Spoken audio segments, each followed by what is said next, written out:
اللہم صلی علی محمد وعلی آل محمد۔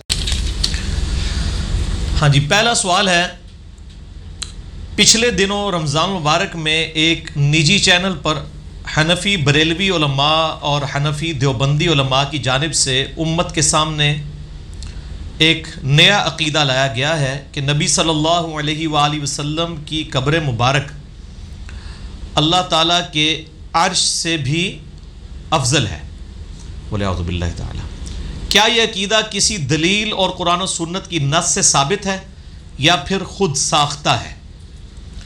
یقیناً جی یہ عقیدہ جو ہے وہ خود ساختہ ہی ہے، قرآن و سنت کی کوئی دلیل اس کے پیچھے کھڑی نہیں ہے، اور یہ مجھے پتہ ہے، میں نے یہ خود بھی چینل کے اوپر کلپ دیکھا، اور پھر اس کلپ کے اندر جو علماء لاجواب ہوئے، کوئی دلیل سامنے نہیں لا سکے، ان کی سپورٹ پہ، بیک اپ پہ بعد میں اور ان کے مسلک کے علماء نے باقاعدہ کلپ بنائے اس کا جواب دینے کے لیے، کیونکہ ان کو یہ بات پتہ چل گئی، اب یہ پبلک میں عقیدہ آ گیا ہے۔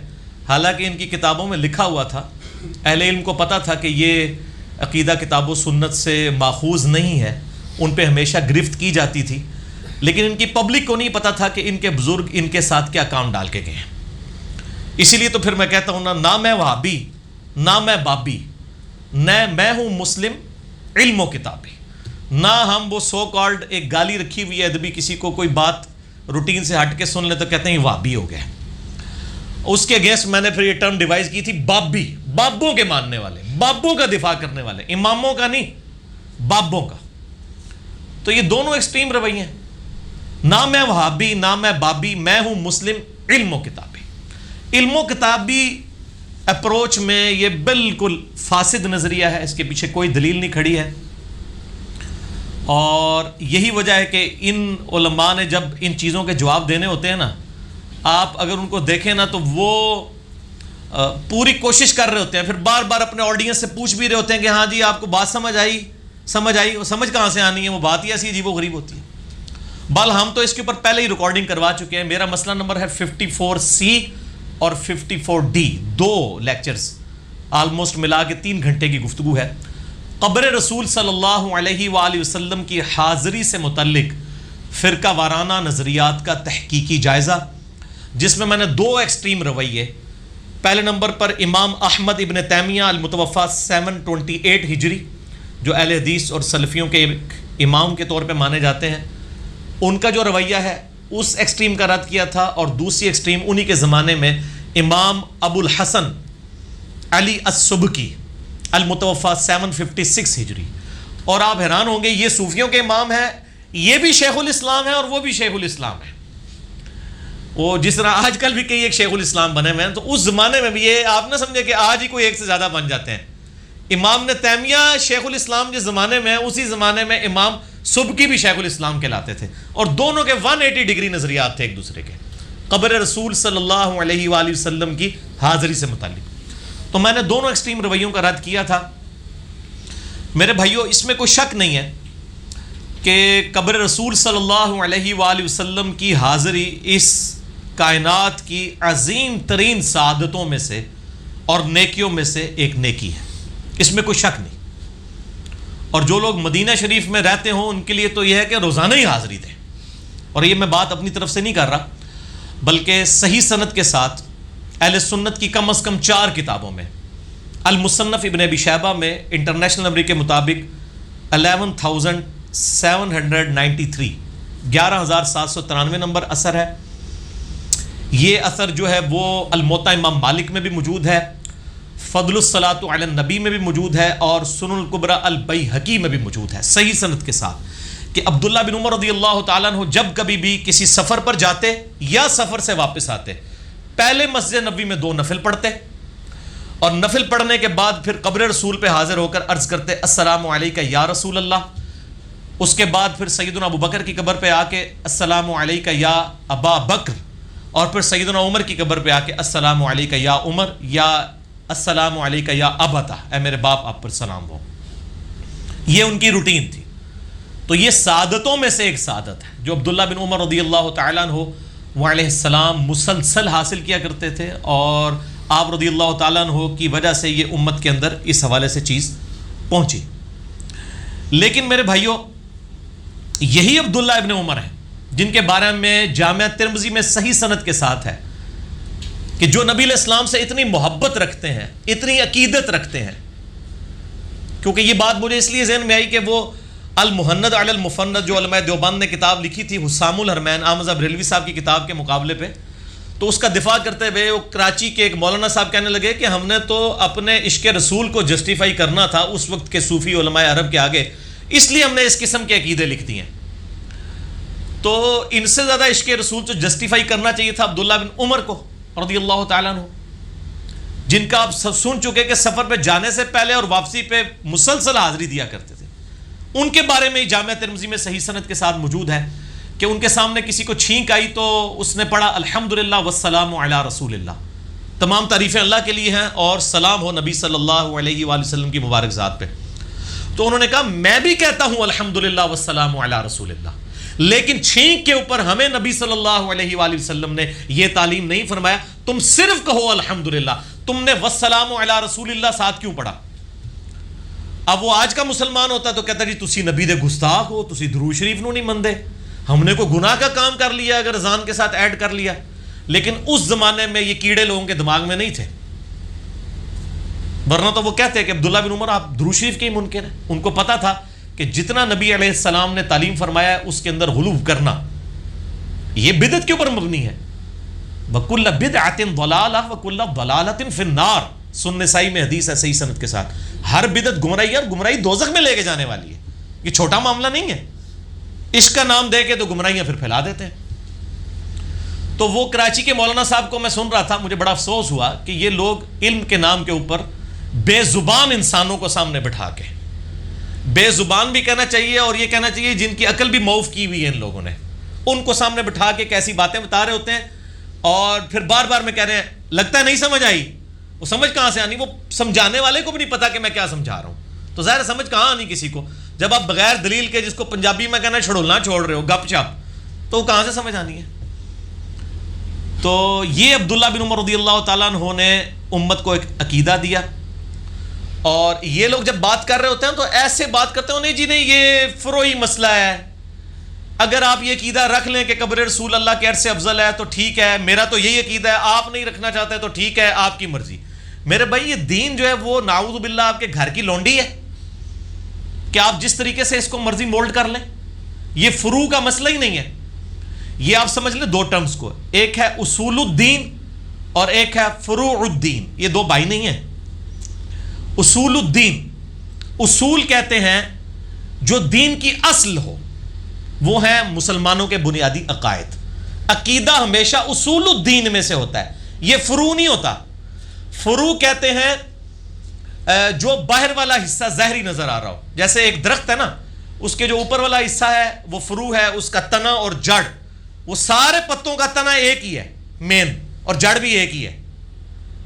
تو وہ اصول الدین اور فروع الدین، فروعی مسائل جس کو ہم اردو میں غلط بول رہے ہوتے ہیں، فروع لفظ ہے، فروع نہیں ہے.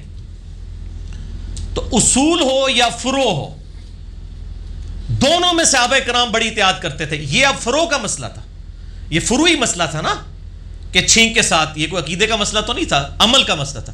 اس میں بھی عبداللہ بن عمر نے اسے ٹوک دیا. اور یہ کہنا کہ نبی علیہ السلام کی قبر مبارک اللہ سے عرش سے افضل ہے، یہ آپ دین میں خود سے انجیکٹ کر رہے ہیں اور کہہ رہے ہیں یہ فروعی مسئلہ ہے. آپ راکھی بھی لیں تو خیر، نہ بھی رکھے خیر، یہ تو اصولی مسئلہ ہے. اور اصول اور عقیدہ جو ہے یہ نص سے، کتاب و سنت کے دلائل سے ثابت ہونا چاہیے، بزرگ بابوں سے نہیں. نہ میں وابی نہ میں بابی، میں ہوں مسلم علم و کتابی. صحیح بخاری اور صحیح مسلم کی متفق علیہ حدیث ہے. آپ صلی اللہ علیہ وآلہ وسلم نے فرمایا میرے ممبر سے لے کر میرے گھر تک جنت کے ٹکڑوں میں سے ایک ٹکڑا ہے. اس میں کوئی شک نہیں، وہ ریاض الجنہ جس میں آج کے دن نبی علیہ السلام اور سیدنا ابو بکر عمر رضی اللہ تعالی عنہما وعلیہم السلام کی قبریں ہیں، وہ سب جنت کے ٹکڑے میں ہیں. لیکن سلف صالحین میں سے، صحابہ تابعین تبع تابعین میں سے کسی نے جرأت نہیں کی کہ اس جنت کے ٹکڑے کو اللہ کے عرش سے افضل قرار دے دیا جائے اور پھر یہ عقیدہ المہند علی المفند میں لکھا جائے. اور یہی عقیدہ پھر مفتی احمد یار خان نعیمی صاحب نے، یہ تو خلیل احمد سہارنپوری صاحب نے کتاب میں لکھا، مفتی احمد یار خان نعیمی صاحب نے مشکات کی شرح کے اندر یہی عقیدہ لکھا. اس کے بعد انہوں نے نور العرفان ان کی جو قرآن کی تفسیر ہے اس میں بھی انہوں نے وہ تو ایک سٹیپ پھر آگے چلے گئے. انہوں نے کہا کہ جس مچھلی کے پیٹ میں حضرت یونس علیہ السلام رہے ہیں وہ مچھلی کا پیٹ بھی اللہ کے عرش سے افضل ہے. آپ ذرا اندازہ لگائیں, جانور کا پیٹ انہوں نے کہا اللہ کے عرش سے افضل ہے, کیونکہ وہ نبی اس میں کچھ عرصے کے لیے 3 دن اور 3 رات کے لیے رہے, اس لیے وہ اللہ کے عرش سے افضل ہو گیا. یعنی سب سے نچلی درجے کی اگر کوئی چیز ہے نا تو وہ چیز ہے جو اللہ کا تخت حکومت ہے, اس کو انہوں نے کہنا ڈیگریڈ کرنا ہے. باقی انہوں نے جو غلوب کرنا ہے نا وہ انہوں نے کر دینا ہے.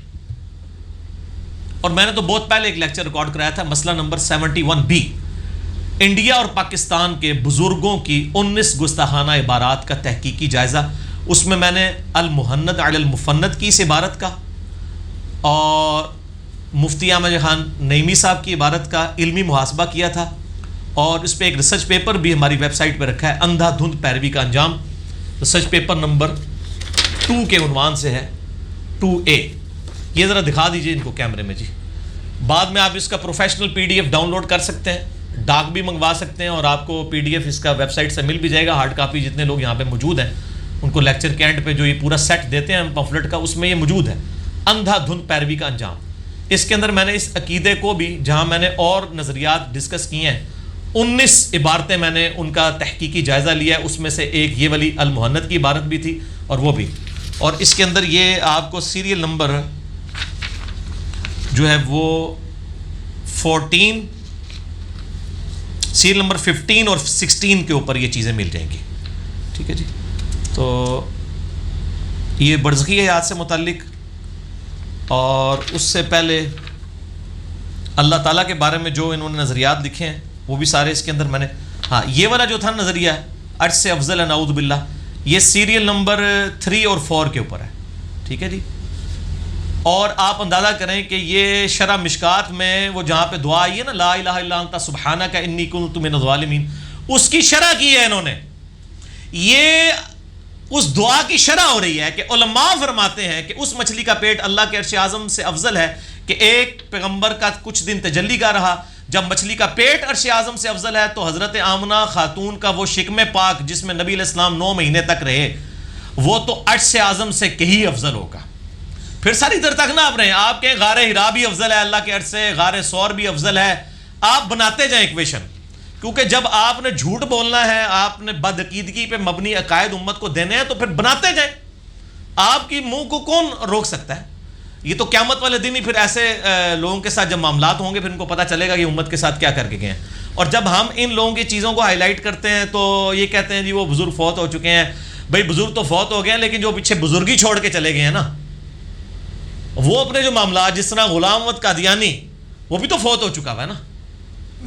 ہم کیوں اس کے نظریات کو ڈسکس کرتے ہیں کہ گمراہ کن تھے؟ کیونکہ آج امت افیکٹ ہو رہی ہے. اسی طریقے سے اس کے علاوہ بھی جتنے لوگوں کے نظریات سے لوگ افیکٹ ہو رہے ہیں, وہ چیزیں تو ڈسکس ہوں گی, ان کو ہم کیسے چھوڑ دیں؟ ڈسکس کرنا ہماری مجبوری ہے. میرے بھائیو, اللہ تبارک و تعالیٰ نے اسی اصولی مسئلے کو بیان کیا ہے کہ اللہ تعالیٰ کے بارے میں آپ نے کوئی بھی ایسا عقیدہ نہیں رکھنا جو حق کے اوپر مبنی نہ ہو. اپنی طرف سے امت کو انجیکٹ نہیں کرنا, اور یہ کہہ کہ یہ فروعی مسئلہ ہے, رکھ بھی لیں تو ٹھیک, نہ بھی رکھ لیں تو ٹھیک. یہ اصولی مسئلہ ہے, فروعی مسئلہ نہیں ہے. یہ آیت قرآن حکیم میں 2 دفعہ ریپیٹ ہوئی ہے, سورۃ المائدہ میں بھی آئی ہے اور سورۃ النساء کے اندر بھی. سورۃ النساء کا جو حوالہ ہے وہ زیادہ کریٹیکل ہے. اعوذ باللہ من الشیطان الرجیم, بسم اللہ الرحمن الرحیم. اب یہ دیکھیں, میں نے کوئی نشان نہیں لگایا تھا, یہ کرامت ہوئی ہے. میں نے قرآن کھولا ہے نا, یہ کرامتیں ہوتی ہیں. اور میں نے درس سے پہلے بھی کوئی نہیں اس کو کھولا ہوا تھا کہ یہ قرآن پاک میں نے لا کے بھی رکھا ہے وہاں سے, ڈائریکٹ وہ آیت کھلی ہے. یہ اللہ کی تائید ہوتی ہے. یہ ساڑھی بھی ہو جاتی ہیں تھوڑی بہت کرامتاں, اور میں پریشان ہو گیا ہوں کہ وہی سبق کیسے کھل گیا, اس لیے میں آگے پیچھے کرنا شروع ہو گیا. اور یہ پہلے صفحے کے اوپر یہ آیت آئی ہے, اور سٹارٹ کے اوپر سورۃ النساء آیت نمبر 171, یا اہل الکتاب لا تغلوا فی دینکم, اے اہل کتاب اپنے دین میں غلو مت کرو, ایگزیجریشن مت کرو, بڑھا چڑھا کے چیزیں نا افراط و تفرید کا معاملہ نہ کرو. ولا تقولوا علی اللہ الا الحق, اور مت کہا کرو اللہ کے بارے میں کوئی بھی بات سوائے اس کے کہ جو سچی ہو.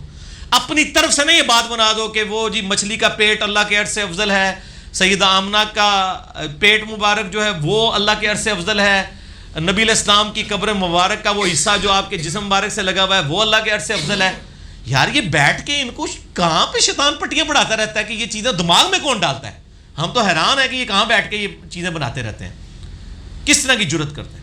مت کہو اللہ کے بارے میں مگر وہی جو حق ہے۔ انما المسیح عیسی ابن مریم رسول اللہ، بے شک عیسیٰ ابن مریم اللہ کے رسول تھے، وکلماتہ اور اس کا کلمہ تھے، القاہا الی مریم جو مریم کے اوپر القا ہوا، وروح منہ اور اللہ کی طرف سے خاص روح تھے۔ فآمنوا باللہ ورسولہ، پس ایمان لاؤ اللہ اور اس کے رسولوں پر، ولا تقولوا ثلاثہ اور مت کہا کرو کہ وہ تین ہے یعنی خدا، انتہو باز آ جاؤ، خیر لکم اس میں تمہاری خیریت ہے۔ انما اللہ الہ واحد، اللہ تو نہیں ہے الہ مگر وہ اکیلا، سبحانہ وہ پاک ہے، ان یکون لہ ولد اس چیز سے پاک ہے کہ اس کے لیے کوئی بیٹا تجویز کرے، لہو ما فی السماوات و ما فی الارض زمین و آسمان کی بادشاہی اسی کے لیے ہے، وکفا باللہ وکیلا اور وہی اکیلا ہے کارساز۔ یہ عیسیٰ ابن مریم کے ساتھ یہی کچھ تو کیا تھا نا ان کے ماننے والوں نے، جو صحیح بخاری میں حدیث ہے صحیح سند کے ساتھ، ظاہر بخاری کے اندر موجود ہے، کتاب الانبیاء چیپٹر میں آپ صلی اللہ علیہ وآلہ وسلم نے فرمایا، دیکھنا میری شان کو اس طرح بلند نہ کرنا جس طرح عیسیٰ ابن مریم کے ماننے والوں نے ان کو بڑھا دیا تھا، حتیٰ کہ ڈیوینٹی میں کلیم کر دیا، میں اللہ کا بندہ اور اس کا رسول ہوں، مجھے اللہ کا بندہ اور اس کا رسول ہی کہنا۔ یہاں عیسیٰ علیہ السلام کے ساتھ انہوں نے یہ عقیدے وابستہ کیے، اور اس امت نے وہی کام جو ہے نا وہ نبی علیہ السلام کے ساتھ کرنا شروع کر دیا۔ بخاری مسلم کی متفقون علیہ حدیث ہے، میری امت میں وہی خرابیاں پیدا ہوں گی جو اگلوں میں پیدا ہوئی تھی۔ صحابہ نے پوچھا یہ اگلوں سے مراد کیا یہود و نصارہ ہیں؟ آپ صلی اللہ علیہ وآلہ وسلم نے فرمایا کہ اگر وہ لوگ مراد نہیں تو اور کون سے لوگ مراد ہیں؟ وہ بھی غلو کرتے تھے اپنے دین کے بارے میں، اپنے انبیاء کے بارے میں، اس امت نے بھی وہی کام کیا۔ میرے بھائیوں یہ کوئی چھوٹا معاملہ نہیں ہے اللہ کے عرش کے ساتھ اس طرح کے توہین آمیز کلمات پیش کرنا۔ اللہ تعالیٰ نے قرآن حکیم میں واضح طور پر فرمایا الرحمن علی العرش استوى، رحمان اپنے عرش پر مستوی ہے جیسا کہ اس کی شان کے لائق ہے۔ ہم اس کی تفصیلات میں نہیں پڑھتے، اس کے اندر کوئی ڈیٹیل میں جانے کی ضرورت نہیں، جیسا کہ اس کی شان کے لائق ہے، کوئی تمثیل بیان نہیں کرتے۔ پھر اللہ تعالیٰ نے اس عرش کو ایسی امپورٹنس دی کہ اپنا تخت حکومت ڈکلیئر کیا۔ نبی علیہ السلام کا آج مسکن مبارک کون سا ہے آپ کے جسم مبارک کا؟ قبر مبارک۔ اللہ تعالی کا جو تخت حکومت ہے وہ خانہ کعبہ شریف نہیں ہے، مدینہ شریف نہیں ہے، اللہ کا تخت حکومت اللہ کا عرش ہے۔ ہم وہ تمثیل نہیں بیان کر رہے کہ اللہ اس پہ کیسے مستوی ہے، وہ تو میں ڈسکس ہی نہیں کر رہا، میں یہ کہہ رہا ہوں تخت حکومت اللہ کا وہ ہے۔ نبی علیہ السلام کا تخت حکومت مسجد نبوی شریف تھی، آپ اسی ریاض الجنہ میں بیٹھ کے فارن ڈیلیگیشنز کو بھی ملتے تھے، صحابہ کی مہمات بھی روانہ کرتے تھے، بعد میں آپ کی قبر مبارک بھی حجر عائشہ میں بنی۔ آپ کا تخت حکومت مسجد نبوی کا وہ پورشن جو ریاض الجنہ ہے، اللہ کا تخت حکومت کون سا ہے؟ عرش۔ اب دونوں کو اگر کمپیئر کرنا شروع کر دے کوئی، اور یہاں پہ وہ نہیں کمپیئر کیا، پتہ نہیں کہاں تک آگے چلے گئے۔ اللہ تعالیٰ کا تخت حکومت عرش ہے۔ بنی اسرائیل، سورہ بنی اسرائیل کی آیت نمبر ہے 42، اسی کانٹیکسٹ میں۔ اعوذ باللہ من الشیطان الرجیم، بسم اللہ الرحمن الرحیم۔ قل لو کان معہ الہ، اے نبی علیہ السلام، الہۃ، فرما دیجئے کہ اگر اللہ کے علاوہ کوئی اور الہ ہوتا، کما یقولون، جس طرح کہ یہ کافر کلیم کرتے ہیں، اذا لابتغوا الی ذی العرش سبیلا، تو وہ ضرور اللہ کے عرش کی طرف کوئی راستہ تلاش کرتا۔ سبحانہ وتعالی، وہ پاک ہے، بہت ہی بلند ہے، عما یقولون علوا کبیرا، جو لوگ اللہ کے بارے میں یہ جھوٹے عقیدے پروپیگیٹ کرتے ہیں، اللہ بہت پاک ہے، اللہ کو کوئی فرق نہیں پڑتا، وہ بہت بلند ہے اور بہت بڑائی والا ہے۔ اللہ تعالیٰ فرماتا ہے اگر اللہ کے علاوہ کوئی اور الہ ہوتا نا اس کائنات میں، تو اللہ کے عرش کی طرف، اس عرش والے کی طرف راستہ تلاش کرتا کہ اس کے تخت حکومت کے اوپر قبضہ کر لے، جس طرح دنیا میں بھی ہوتا ہے، ایک بادشاہ دوسرے کے تخت حکومت پہ قبضہ کرنے کی کوشش کرتا ہے۔ اللہ نے اس لیول پہ عرش کو ڈکلیئر کیا ہے۔ اب ان بابوں سے اور بابیوں سے پوچھیں کہ آپ کے بابوں نے اللہ تعالیٰ کے عرش کی اس طریقے سے کمپیریزن نبی علیہ السلام کی قبر مبارک کے ساتھ کروایا ہے، یہ آج نبی علیہ السلام زندہ ہوتے، دنیا میں موجود ہوتے، اور صحابہ کرام دنیا میں موجود ہوتے، تو آپ کے بابوں کے ساتھ کیا کرتے؟ یہ خود فیصلہ کر لیں۔ اس لیول کے اوپر آپ لوگ اتر گئے۔ نبی صلی اللہ علیہ وآلہ وسلم کا اپنا مزاج کیا تھا؟ میں اس پہ بولوں گھنٹوں بول سکتا ہوں. آپ صلی اللہ علیہ وآلہ وسلم کے بارے میں صحیح مسلم میں حدیث ہے, کتاب الجمعہ چیپٹر میں.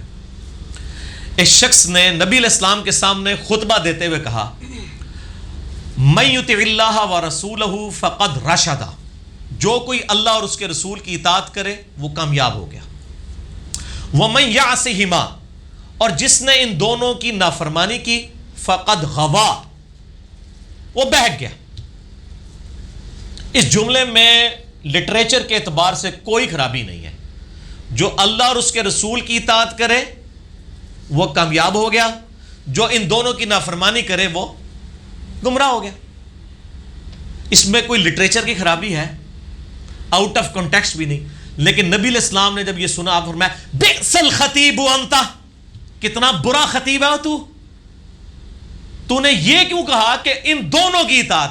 تجھے کہنا چاہیے تھا وَمَن يَعْصِ اللَّهَ وَرَسُولَهُ, جو اللہ اور اس کے رسول کی نافرمانی کرے.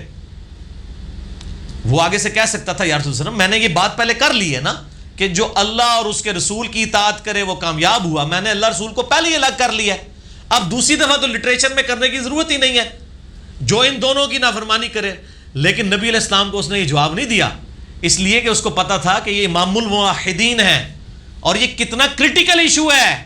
یہاں پہ لوگ کہہ رہے ہیں کہ جی وہ عرش الہی سے بھی افضل ہے, قبر مبارک کا وہ حصہ جو آپ کے جسم مبارک سے لگا ہے, اور اتنا فراڈ کر رہا ہے وہ مولانا, وہ یہ بات کا رخ ہی بدل دیتے ہیں. وہ کہتا ہے جی دیکھیں نبی علیہ السلام تو اللہ کے سفیر ہیں, تو سفیر افضل ہوگا یا اللہ کا عرش؟ بھائی نبی علیہ السلام کا تو کمپیریزن ہی نہیں ہو رہا عرش کے ساتھ آپ کر رہے. آپ کے بزرگ بابوں کی عبارت آپ پڑھیں, انہوں نے کہا کہ نبی علیہ السلام کی قبر مبارک کی وہ مٹی جو آپ کے جسم کے ساتھ لگی ہوئی ہے وہ اللہ کے عرش سے افضل ہے. نبی علیہ السلام کو انہوں نے اللہ کے عرش سے افضل نہیں کہا. بات کا رخ بدل رہے ہیں, دھوکہ دے رہے ہیں لوگوں کو. نبی علیہ السلام کو تو سارے اشرف المخلوقات مانتے ہیں, لیکن بات کا رخ بدل دیا. اس نے کہا جی نبی کی اہمیت زیادہ ہوتی ہے عرش سے, نبی کے ساتھ تو کمپیریزن ہی نہیں آپ لوگ کر رہے ہیں. آپ کے بزرگوں نے لکھا ہے کہ وہ حصہ ہے زمین جو نبی علیہ السلام کی قبر جسم مبارک کے ساتھ لگا ہوا ہے. پھر اس میں بھی جھوٹا ایکسکیوز دیں گے, وہ کہیں گے جی وہ دیکھیں جی وہ اسی مٹی سے نبی علیہ السلام پیدا ہوئے تھے تو نبی علیہ السلام چونکہ افضل ہیں. پہلی تو بات ہے یہ آپ کا دعوی باطل ہے, کسی حدیث میں نہیں لکھا ہوا کہ جو آپ کی قبر ہوتی ہے اسی مٹی سے آپ بنے ہوئے ہوتے ہیں. پہلا ہے ہی جھوٹ ہے یہ. دوسرا یہ ہے کہ نبی علیہ السلام جس مبارک مٹی سے بن گئے, بس وہی مٹی آپ صلی اللہ علیہ وآلہ وسلم کی وہ مٹی, وہ آپ کا جسم مبارک وہی افضل ہو سکتا ہے باقی ساری مٹی سے جو پیچھے بچ گئی, جو جسم کے ساتھ ٹچ کر رہی ہے. وہ کیسے افضل ہے؟ ورنہ تو ساتھ ابو بکر عمر کی قبریں بھی ہیں, پھر تو ان کی مٹیاں بھی اللہ کے عرش سے افضل ہو جائیں گی. میں آپ کے ساتھ انجینئرنگ کروں گا, جب آپ اس لیول کے اوپر جھوٹے عقیدے پروپیگیٹ کریں گے نا تو تمہیں انجینئر لڑیا ہوا جائے. میں کروں گا انجینئرنگ تو عقیدے نال, انہوں کہتے ہیں انجینئرنگ, ایک ایک پیج پرزا کھول کے سامنے رکھ دینا کہ اگر یہ جواب دیں گے تو ہم یہ جواب دیں گے, تم یہ جواب دو گے ہم یہ جواب دیں گے, یہاں تک کہ تم اپنے مروں کو بھی زندوں کو بھی اکٹھا کر لو اور جنوں ان سب کو اکٹھا کر لو, اس بد عقیدگی کو جسٹیفائی نہیں کر سکو گے. میں نے ہر بات کا جواب دے دیا, اگر وہ یہ کہیں تو میں یہ کہوں گا. ورنہ تو پورا ریاض الجنہ, پوری زمین, آج تک تو کسی مسلمان نے یہ جرت نہیں کی کہ وہ کہہ دے کہ جنت جو ہے وہ اللہ کے عرش سے افضل ہے.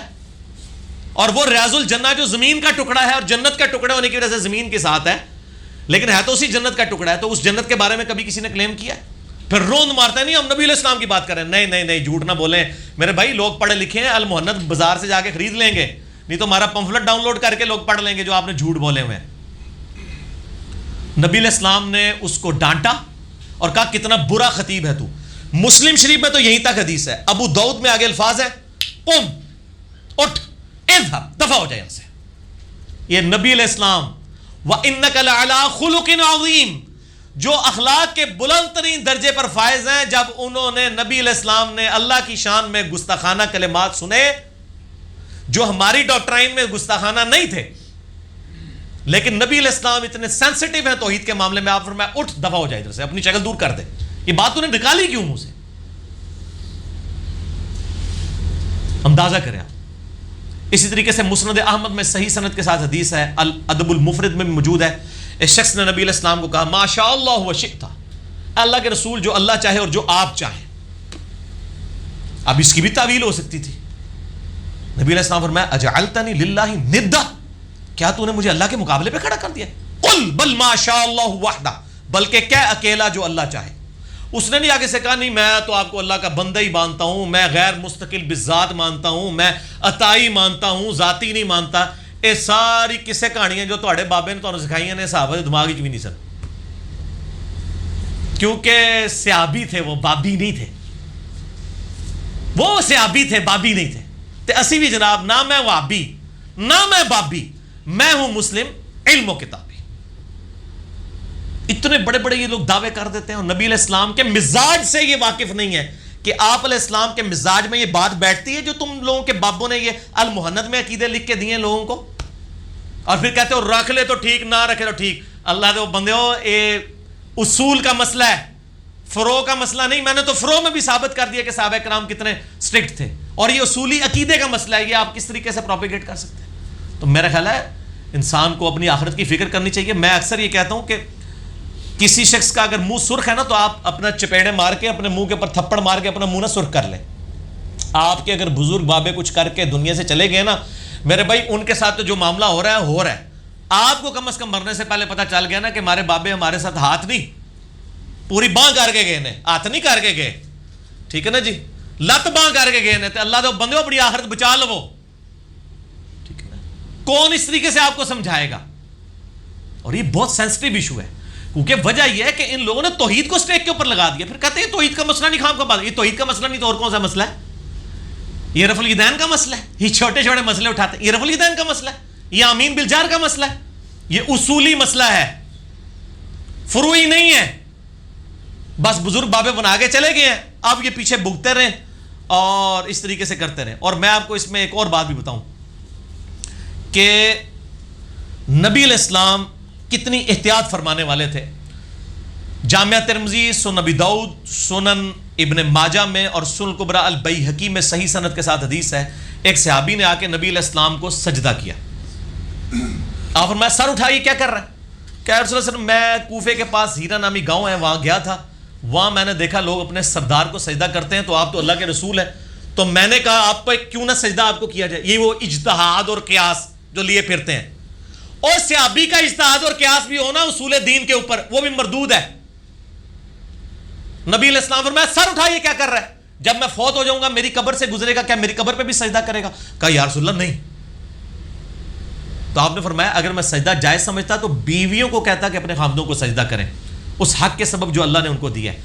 جو نبی اس لیول تک سینسٹیو ہو، اس نبی کے سامنے یہ جملہ بولا جائے کہ نبی علیہ السلام آپ جہاں پہ تخت حکومت پہ ریاض الجنہ پہ بیٹھے ہیں نا، یہ زیادہ افضل ہے اللہ تعالیٰ کے تخت حکومت عرش سے. تو آپ دیکھ سکتے ہیں کہ ایسے لوگوں کے ساتھ ہو کیا. لیکن وہ اب بابے نکل کے سب کچھ لکھ کے چلے گئے. اب ان کو دوبارہ قبروں سے نکال کے کون سمجھائے؟ کیونکہ ان کو سمجھائیں اور وہ آ کے اپنا اعلامیہ جاری کریں یا سوشل میڈیا پہ کوئی بیان جاری کریں تو انہوں نے رجوع کرنا ہے، کیونکہ انہوں نے کتاب و سنت کو تو ماننا ہی نہیں ہے. یہ تو کہتے ہیں ہمیں وہ سمجھائیں گے. بھائی ان کو تو وہ ان کو اگر سمجھ آنی ہوتی تو اپنے زمانے کے لوگ ان کو سمجھا بیٹھتے ہیں، ان کو تو ہم نہیں سمجھا سکتے. آپ تو ہمارے سامنے موجود ہیں، آپ کو تو سمجھ آ جائے. اور نبی علیہ السلام نے جب یہ کہا، اس سے صحابی نے آگے سے نہیں کہا یا رسول اللہ صلی اللہ علیہ وسلم عشق دے چلے نمبر لے گئے. عقل والے تے انجے ہی عمرہ گالیاں، اے تے عشق دیاں گلاں نے یا رسول اللہ تانوں بڑا سجدہ، تانوں خدا تے نہیں میں مندا، خدا دی قسمیں نہیں مندا تانوں خدا. یہ نہیں صحابی نے کہا، حالانکہ وہ کہہ سکتا تھا. لیکن نبی علیہ السلام نے فرمایا کہ جو اللہ کا پروٹوکول ہے وہ آپ مخلوق کو نہیں دیں گے. اس قسم کے پروٹوکول ان لوگوں نے دیے. اور یقین کریں میں نے پچھلے دنوں ایک کلپ دیکھا نا، میں اتنا دل ارزردہ ہوا کہ یار یہ ہمارے علماء ممبروں پہ بیٹھ کے کن کن عقیدوں کا دفاع کر رہے ہیں اور چیمپئن بنے ہوئے توحید کے، اور پبلک بھی سامنے ان سے نہیں پوچھتی کہ یار آپ نے کوئی دلیل تو بیان ہی نہیں کی ہے. کہہ رہے بس یہ میرا دل مانتا ہے یہ عقیدہ ہے، آپ کا دل مانے تو آپ رکھ لیں. یہ عقیدہ کون سا ہوتا ہے جو دل کے ماننے کے اوپر ہوتا ہے؟ یہ تو اصول کی بات ہے، یہ فروع تو ہے ہی نہیں ہے. اصول الدین کی چیزیں کتاب و سنت کی نص سے ثابت ہونی چاہیے. بالکل اس بات کو آپ جو ہے نا وہ سمجھ لیں. اور قبروں سے متعلق تو میرا ایک ریسرچ پیپر بھی ہے، میں اکثر دکھاتا ہوں. ابھی تو میں نے صرف نبی علیہ السلام کے اس مزاج کی بات کی ہے. یہ قبر مبارک کو جو اللہ کے عرش سے افضل کہہ رہے ہیں، ان کو پتہ ہی نہیں کہ قبر کے بارے میں تو اسپیسیفکلی نبی علیہ السلام کیا باتیں ارشاد فرما کے گئے ہوئے ہیں، صرف اسپیسیفکلی قبر مبارک سے متعلق کہ میری قبر کے ساتھ اس قسم کے عقیدے نہیں وابستہ کرنے. یہ ریسرچ پیپر آپ ڈاؤن لوڈ کر کے پڑھیں تو آپ کو پتہ چلے. یہ ریسرچ پیپر دکھائیے جی. رسول اللہ صلی اللہ علیہ وآلہ وسلم کی آخری وصیت ہے. اس پہ میرا مسئلہ نمبر 27 ریکارڈڈ موجود ہے. قبروں سے متعلق، مزارات سے متعلق، گنبد خضرا سے متعلق ساری کی ساری چیزیں میں نے اس کے اندر صحیح الاسناد احادیث کی روشنی میں کور کی ہیں. صرف 4 صفحوں کے اوپر میں نے اہل سنت کا پورا مقدمہ رکھ دیا کتابوں سے, بابوں سے نہیں, کتابوں سے. یہ کتابوں سے ہے. یہ آپ پڑھیں تو نبی علیہ السلام کتنے سینسٹیو ہیں اس مسئلے میں. مثلا اس میں بخاری اور مسلم کی متفق علیہ حدیث ہے, بخاری میں 1390, مسلم میں 1183. اما عائشہ کہتی ہیں جب نبی علیہ السلام کی وفات کے دن قریب تھے تو بیماری کی شدت کی وجہ سے آپ بار بار چہرہ مبارک سے چادر ہٹاتے اور بار بار کہتے لعن اللہ یہود والنصارى, اللہ کی لعنت ہو یہودیوں اور نصرانیوں پر, اتخذوا قبور انبیاء مساجدہ, انہوں نے اپنے نبیوں کی قبروں کو سجدہ گاہ بنا لیا تھا. اور اما عائشہ کہتی ہیں نبی علیہ السلام وفات کے دنوں میں یہ اس لیے کر رہے تھے تاکہ امت ڈر جائے. اور اما عائشہ کا آگے فتویٰ موجود ہے, وہ کہتی ہیں اگر یہ خوف نہ ہوتا کہ لوگ رسول اللہ صلی اللہ علیہ وسلم کی قبر پہ سجدے شروع کر دیں گے تو میں نبی علیہ السلام کی قبر مبارک کو زائرین کی زیارت کے لیے کھلا چھوڑ دیتی, مگر آپ صلی اللہ علیہ وسلم کو یہ خوف تھا جس کی وجہ سے آپ ہمیں بچنے کی تلقین کر رہے تھے. اما عائشہ کے زمانے میں بھی ہر شخص قبر رسول تک نہیں جا سکتا تھا, زائرین کی زیارت کے لیے کھلی نہیں ہوئی تھی قبر مبارک, اما عائشہ کی اجازت سے جاتا تھا, ورنہ یہ تو سارا مزار میلہ وہاں پہ بھی شروع کر دیتے. پھر مسلم شریف میں 1188 حدیث ہے, جندب کہتے ہیں نبی علیہ السلام نے اپنی وفات سے 5 دن پہلے فرمایا خبردار تم سے پہلے لوگ اپنے نبیوں اور نیک لوگوں کی قبروں کو سجدہ گاہ بنا لیتے تھے, خبردار میں تم کو منع کرتا ہوں. پھر مسند احمد میں حدیث ہے 7352, نبی علیہ السلام دعا کرتے تھے اللہم لا تجعل قبری وثنا یعبد, اے اللہ میری قبر کو ایسا بت نہ بننے دینا کہ لوگ اس کی عبادت کرنا شروع کر دیں. بت کا لفظ اپنی قبر مبارک کے لیے استعمال کر لیا.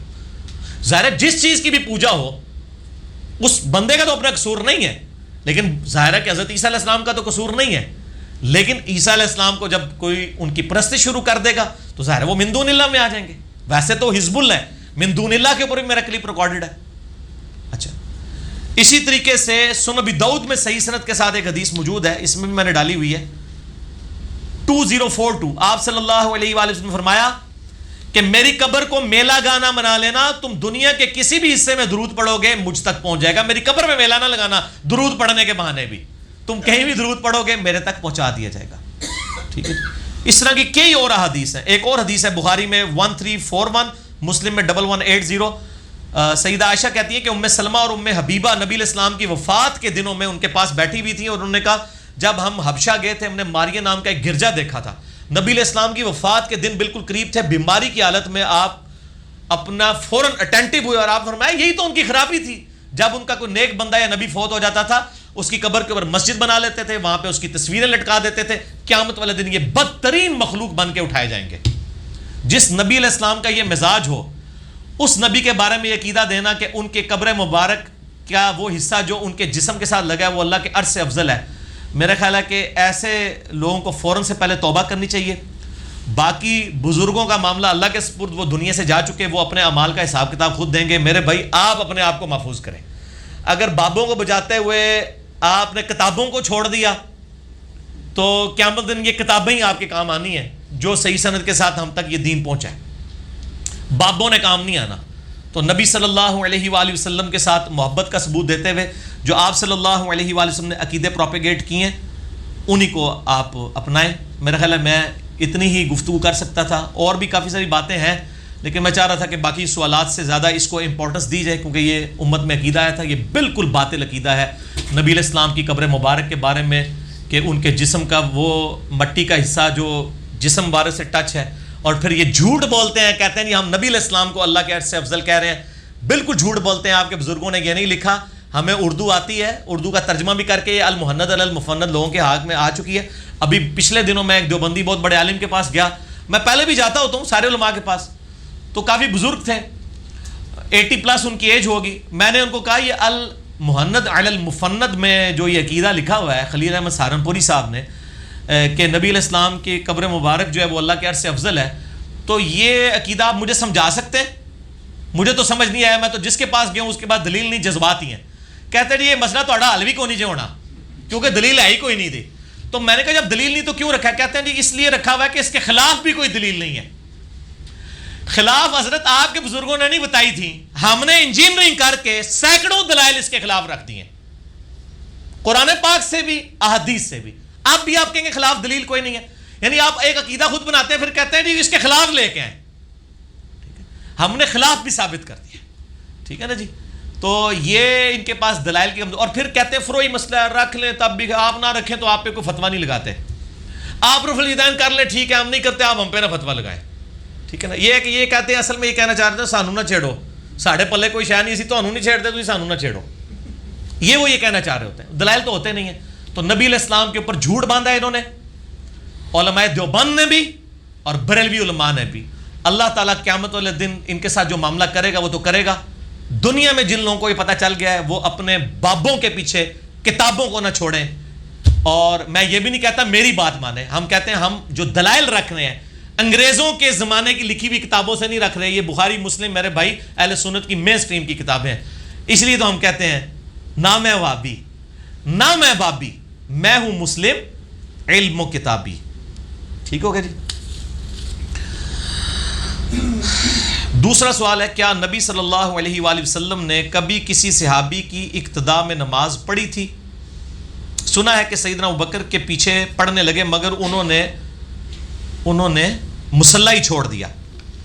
اس کے علاوہ اگر کسی اور صحابی سے کوئی روایت ملتی ہے تو بیان کر دیں. میرے بھائیو یہ بات بالکل ٹھیک ہے، بخاری اور مسلم کی متفق علیہ حدیث ہے. نبی علیہ السلام کی وفات کے چیپٹر میں بھی ملتی ہے کہ 2-3 دفعہ ایسے ہوا کہ نبی علیہ السلام مسجد نبوی شریف میں آئے اور ایک دفعہ تو آپ صلی اللہ علیہ وسلم نے حضرت ابوبکر کو اشارہ کیا اور واپس چلے گئے. ایک روایت میں آتا ہے کہ بالکل قریب آ گئے اور سیدنا ابوبکر کو لوگوں نے مطلع کیا، کسی نے سبحان اللہ کہہ کے، کسی نے ہاتھ پہ ہاتھ مار کے، تو انہوں نے مصلی چھوڑ دیا. نبی علیہ السلام نے کہا کہ تم مصلی پر نماز پڑھاتے رہو، لیکن وہ پیچھے ہٹ گئے. پھر نبی صلی اللہ علیہ وآلہ وسلم مصلی پہ آئے. نبی صلی اللہ علیہ وآلہ وسلم نے بیٹھ کے نماز پڑھائی. حضرت ابوبکر تک ان تکبیرات کی آواز پہنچتی تھی اور وہ پیچھے مقتدی تک پہنچاتے تھے، سارے مقتدیوں تک. یہ بخاری مسلم دونوں میں موجود ہے. پھر بعد میں آپ صلی اللہ علیہ وآلہ وسلم نے فرمایا کہ ابوبکر جب میں نے حکم دیا تھا تم نماز پڑھاتے رہو تو تم نے کیوں نہیں پڑھائی؟ تو انہوں نے کہا کہ ابو قحافہ کے بیٹے کی کیا مجال کہ اللہ کے رسول تشریف لے آئیں صلی اللہ علیہ وآلہ وسلم اور وہ اپنے مصلی پر کھڑا رہے. یعنی یہ اپنے آپ کو نیچا کرنے کے لیے انہوں نے اپنے باپ کی طرف نسبت کی. ابو قحافہ کا بیٹا، ٹھیک ہے، اس کا کیا مقام اس حوالے سے کہ وہ رسول اللہ کے ہوتے ہوئے وہ امامت کے اوپر فائز ہو جائے. پھر آپ صلی اللہ علیہ وآلہ وسلم نے فرمایا کہ جب اس طرح نماز میں کوئی عارضہ لاحق ہو تو عورتیں جو ہے نا وہ یوں ہاتھ پہ ہاتھ مارا کریں، مرد جو ہے وہ سبحان اللہ کہہ کے امام کو مطلع کریں. کیونکہ کچھ صحابہ نے یوں مطلع کیا سیدنا ابوبکر کو، کچھ نے سبحان اللہ کہہ کے. تو آپ نے فرمایا یہ ہاتھ پہ ہاتھ مارنا جو ہے یہ عورتوں کے لیے ہے، مردوں کے لیے سبحان اللہ کہنا ہے. یہ مسئلہ بھی آپ نے کلیئر کیا. تو سیدنا ابوبکر کے پیچھے تو آپ صلی اللہ علیہ وآلہ وسلم نے کبھی نماز نہیں پڑھی کیونکہ انہوں نے ہر دفعہ ہی مصلی چھوڑ دیا. البتہ اس روئے عرض پہ ایک شخص ایسا ہے کہ جس کے پیچھے نبی صلی اللہ علیہ وآلہ وسلم نے نماز پڑھی ہے. بلکہ اگر کہا جائے اس روئے عرض پہ کوئی غیر نبی ایسا نہیں ہے کہ جس کے پیچھے کسی نبی نے نماز پڑھی ہو سوائے ایک شخص کے، اور وہ ہیں سیدنا عبد الرحمن بن عوف رضی اللہ تعالی عنہ وعلیہ السلام. ان کے پیچھے آپ صلی اللہ علیہ وآلہ وسلم نے نماز پڑھی. اور یہ حدیث صحیح مسلم کے اندر کتاب الطہارہ چیپٹر میں انٹرنیشنل نمبر کے مطابق 633 ہے. یہ نمبر مجھے اس لیے یاد ہو گیا کہ میں اکثر لوگ سوال پوچھتے رہتے ہیں، تو جو اکثر پوچھے جانے والی چیزیں نا وہ مجھے یاد رہ جاتی ہیں. 633 صحیح مسلم میں. مغیرہ ابن شعبہ رضی اللہ تعالیٰ عنہ کہتے ہیں کہ ایک سفر کے دوران، اس حدیث کے الفاظ ہیں، میں نبی صلی اللہ علیہ وآلہ وسلم کے ساتھ تھا، ہم لوگ باقی اصحاب سے کچھ پیچھے رہ گئے. یعنی سفر میں جا رہے تھے، کچھ قافلے آگے تھے کچھ پیچھے. تو میں نے نبی صلی اللہ علیہ وآلہ وسلم کو پہلے استنجے کے لیے پانی دیا، اس کے بعد آپ صلی اللہ علیہ وآلہ وسلم کو میں نے وضو کروایا.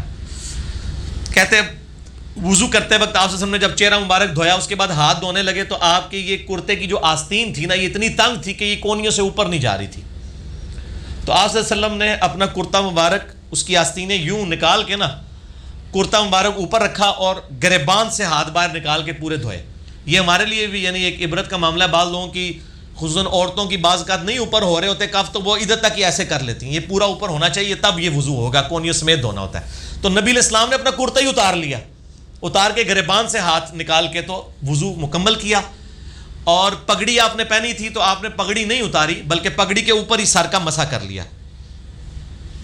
پھر سیدنا مغیرہ ابن شعبہ کہتے ہیں کہ میں آپ صلی اللہ علیہ وسلم کے موزے اتارنے لگا، آپ نے پہنے ہوئے تھے موزے، تو کہا کہ انہوں نے فرمایا آپ صلی اللہ علیہ وآلہ وسلم نے کہ میرے موزوں کو چھوڑ دو، میں نے یہ طہارت کی حالت میں پہنے تھے، کیونکہ جب آپ ایک دفعہ وضو کر کے موزے یا جرابیں پہن لیں، مسافر 3 دن اور 3 رات تک، صحیح مسلم میں آتا ہے 639 نمبر حدیث میں کہ وہ مسح کر سکتا ہے، اور مقیم جو ہے 1 رات اور 1 دن تک۔ تو وہ کہتے ہیں کہ وہ پھر اسی پہ آپ صلی اللہ علیہ وسلم نے مسح کیا۔ پھر ہم آ کے جب قافلے سے ملے تو نماز پہلے ہی کھڑی ہو چکی تھی اور عبد الرحمن بن عوف امامت کروا رہے تھے، تو صحابہ کرام نے سبحان اللہ کہہ کے ان کو متوجہ کیا، لیکن نبی علیہ السلام نے پھر عبد الرحمن بن عوف کو بھی اشارہ فرمایا کہ وہ نماز پڑھاتے رہے۔ عبد الرحمن بن عوف نے حکم کو ادب پہ ترجیح دیتے ہوئے، جو اصلی مسئلہ بھی یہی ہے کہ حکم کو ادب پہ ترجیح دی جائے، نماز پڑھاتے رہے۔ نبی صلی اللہ علیہ وآلہ وسلم نے ان کے پیچھے نماز پڑھی، لیکن آپ صلی اللہ علیہ وآلہ وسلم کی 1 رکعت چھوٹ گئی تھی۔ جب سلام پھیرا تو آپ صلی اللہ علیہ وآلہ وسلم کھڑے ہوئے، اور مغیرہ ابن شعبہ کہتے ہیں رضی اللہ تعالیٰ عنہ میں بھی کھڑا ہوا اور ہم نے اپنی 1 رکعت مکمل کی جو امام سے رہ گئی تھی۔ یہ واقعہ صحیح مسلم میں 633 نمبر حدیث میں موجود ہے۔ ایک واحد صحابی ہیں عبد الرحمن بن عوف جن کے پیچھے نبی صلی اللہ علیہ وآلہ وسلم نے نماز پڑھی ہے، باقی حضرت جبرائیل علیہ السلام کے پیچھے پڑھی، لیکن جبرائیل علیہ السلام بھی غیر نبی نہیں ہیں، وہ فرشتوں کے پیغمبر ہیں، وہ ایک الگ معاملہ ہے، اور وہ بھی فرشتوں کے پیغمبر ہیں، وہ غیر نبی نہیں ہیں، وہ نبی ہیں، فرشتوں کے نبی ہیں، پیغمبر ہیں۔ یہ عبد الرحمن بن عوف رضی اللہ تعالیٰ عنہ کی بہت بڑی خوبی ہے، اور اللہ تعالیٰ نے ان کو یہ فضیلت عطا فرمائی اس حوالے سے رضی اللہ تعالیٰ عنہ علیہ السلام۔ اللہ تعالیٰ قیامت والے دن ہمیں آپ صلی اللہ علیہ وآلہ وسلم، آپ کے صحابہ، آپ کے اہل بیت کا ساتھ نصیب فرمائے۔ اچھا ادھر میں ضمناً ایک مسئلہ عرض کر دوں، یہ 633 نمبر حدیث ہے نا، اس کے بعد 5-6 حدیثیں آپ آگے جائیں گے تو 639 نمبر حدیث ہے، اور 640 اور 641 کنزیکٹیو 3 حدیثیں ہیں کہ ام عائشہ رضی اللہ تعالیٰ عنہ و سلام اللہ علیہا، ان سے کسی نے آگے پوچھا کہ یہ جو موزوں پہ مسح کی مدت کتنی ہے، تو انہوں نے کہا تم علی ابن ابی طالب کے پاس جاؤ، ان کا زیادہ وقت نبی علیہ السلام کے ساتھ سفر و حضر میں گزرتا تھا، وہ تمہیں مسئلہ بتائیں گے۔ آپ حیران ہوں گے کہ بیوی اماں عائشہ ہیں، لیکن وہ یہ کہہ رہی ہیں کہ نبی علیہ السلام کے ساتھ زیادہ وقت علی کا گزرتا ہے، وہ تمہیں یہ مسئلہ بتائیں گے، کیونکہ سیدہ عائشہ تو سفر میں حضور کے ساتھ اسی وقت ہوتی تھی جب آپ کے نام قرہ نکلتا تھا، آپ تو قرہ ڈالتے تھے، بخاری میں آتا ہے، کبھی کسی بیوی کے نام نکلا کبھی کسی، لیکن مولا علی تو ہر سفر میں آپ کے ساتھ ہوتے تھے سوائے ایک تبوک کے موقع پر۔ وہ ایک ایکسٹرا آرڈنری آپ صلی اللہ علیہ وسلم نے بخاری مسلم میں آتا ہے، کیا اے علی تو اس پہ راضی نہیں ہے کہ تیری میرے ساتھ وہی نسبت ہے جو موسیٰ کے ساتھ ہارون کی تھی، مگر میرے بعد کوئی نبی نہیں ہے۔ تو غزوہ تبوک کے موقع پر جب خلیفہ چھوڑ کے گئے تو حضرت علی رو پڑے کہ میں یہ پہلا اور آخری موقع تھا کہ حضور کے ساتھ کسی جنگ میں نہیں ہوں، تو آپ نے پھر آپ کے لیے اتنی بڑی فضیلت ارشاد فرمائی۔ تو اس حدیث میں آتا ہے عائشہ نے کہا علی ابن ابی طالب کے پاس جاؤ، ان کا زیادہ وقت نبی علیہ السلام کے ساتھ گزرا ہے، وہ تمہیں بتائیں گے۔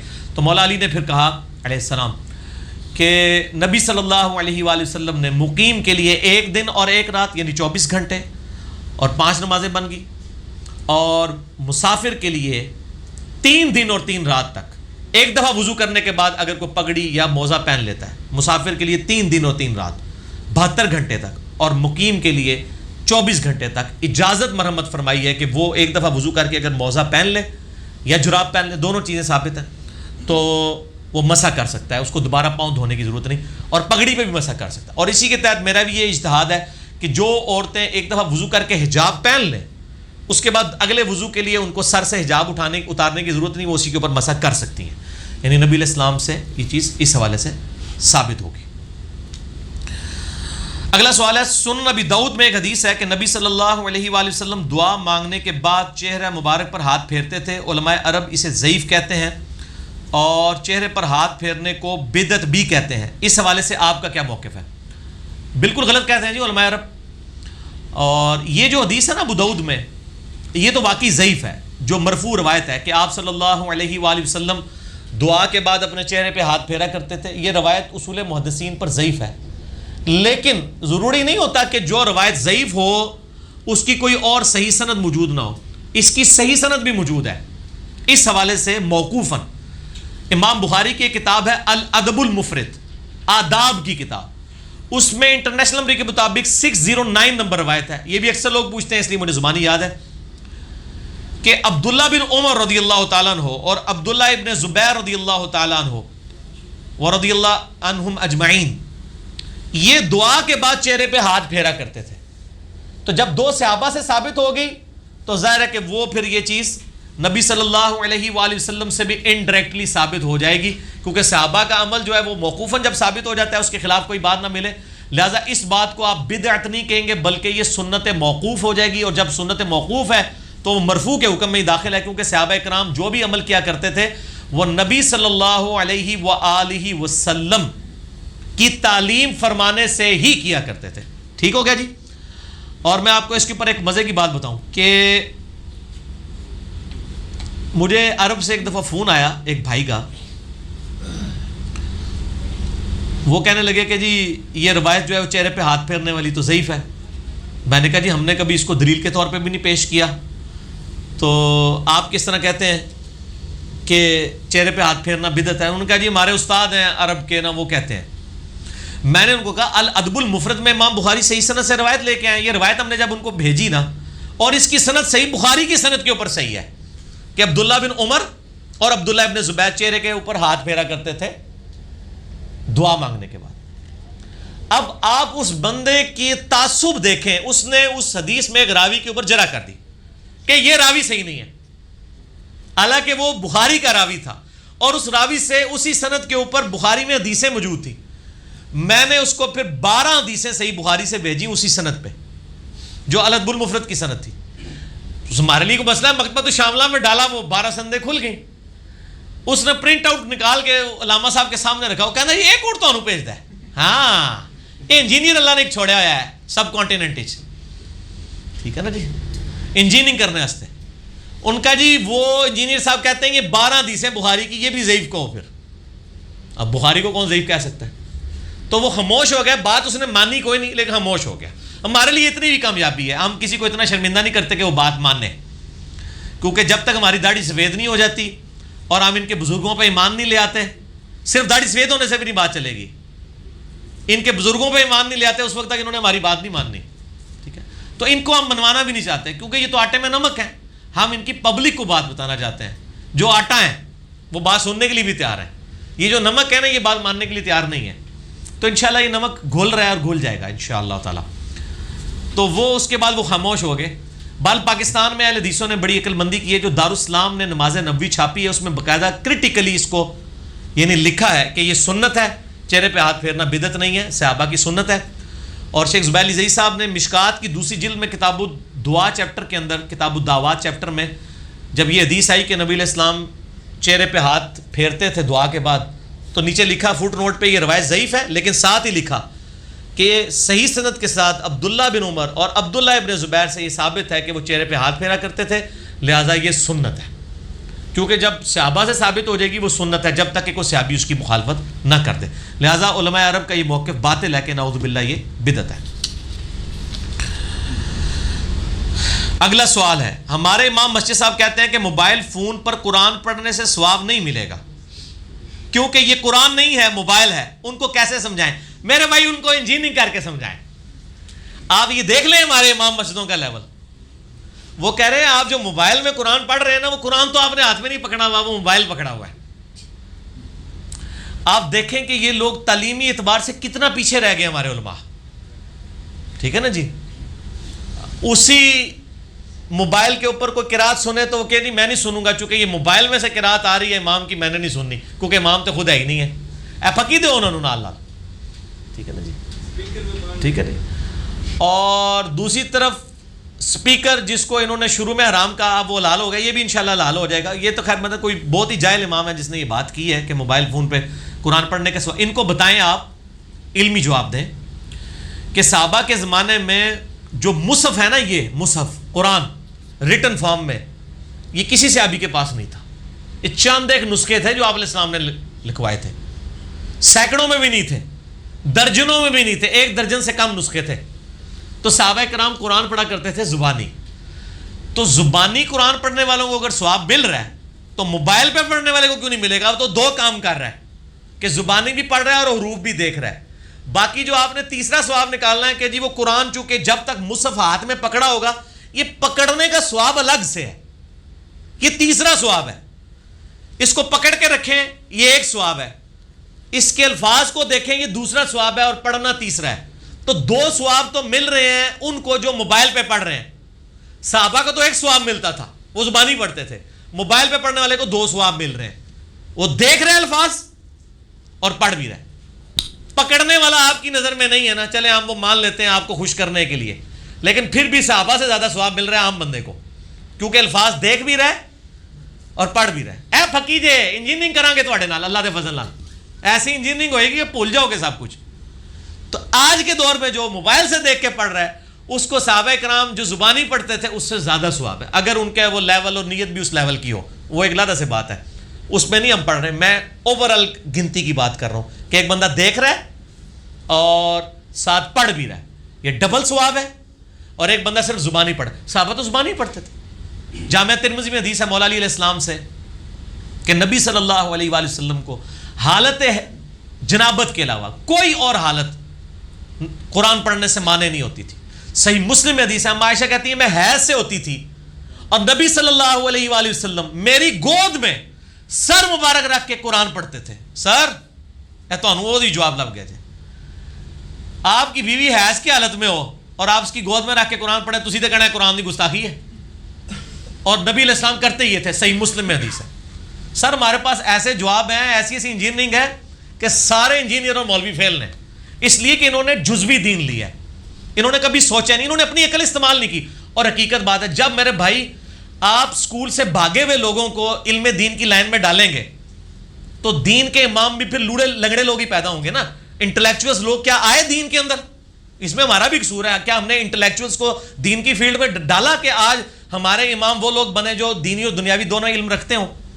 جو بچہ نالائق ہوتا ہے اس کو کہتے ہیں مدرسے میں ڈال دو.